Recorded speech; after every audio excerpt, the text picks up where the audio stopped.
Have you ever looked at your phone and realized there's no one to text, no plans waiting for the weekend, no group chat lighting up your screen? Meanwhile, everyone else seems surrounded by people. And after a while, a painful question starts to grow in your mind. Why is it so easy for everyone else, but so difficult for me?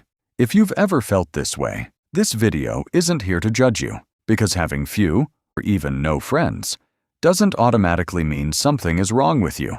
In fact, psychology suggests that people with very small social circles often share certain psychological traits, not because they're unlikable, but because their mind has slowly adapted to the experiences they've been through.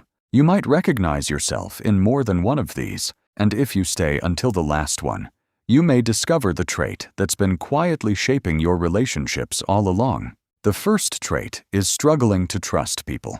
Trust is built over time, but it can disappear in a single moment. Maybe someone betrayed you, maybe a close friend slowly drifted away, or maybe you were always the one making the effort. Eventually, your brain learns a simple lesson: don't get too close, so you keep people at a distance, not because you don't want friends, but because you're afraid of being hurt again. The second trait is valuing depth over quantity. You don't enjoy shallow conversations. You'd rather have one person who truly understands you than 100 people who barely know your name. The downside is that meaningful connections are rare, so your social circle stays small, not by accident, but by choice. The third trait is overthinking every social interaction. A conversation ends, but inside your mind, it keeps going. Did I say something wrong? Did they think I was awkward?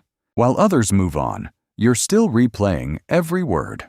Over time, socializing starts to feel exhausting, so avoiding it feels easier. The fourth trait is becoming too comfortable with solitude. Being alone isn't always loneliness. Sometimes it's peace. You enjoy your own company. You don't need constant attention to feel complete. But comfort has a hidden side. The more comfortable you become being alone, the less likely you are to invite new people into your life. Without realizing it, solitude becomes your comfort zone. And finally, the fifth trait, the one many people never notice. You rarely make the first move. You think, I'll text them tomorrow. I don't want to bother them. If they wanted to talk, they'd reach out. So you wait. And they wait too. Most friendships don't end because of one big fight. They fade because neither person takes the first step. Weeks become months. Months become years. And silence slowly replaces connection. If you recognized yourself in several of these traits, don't see them as flaws. See them as explanations. Your mind learned these patterns to protect you, not to punish you. But the same walls that protect you from disappointment can also keep genuine friendships from reaching you. Having few friends doesn't define your worth.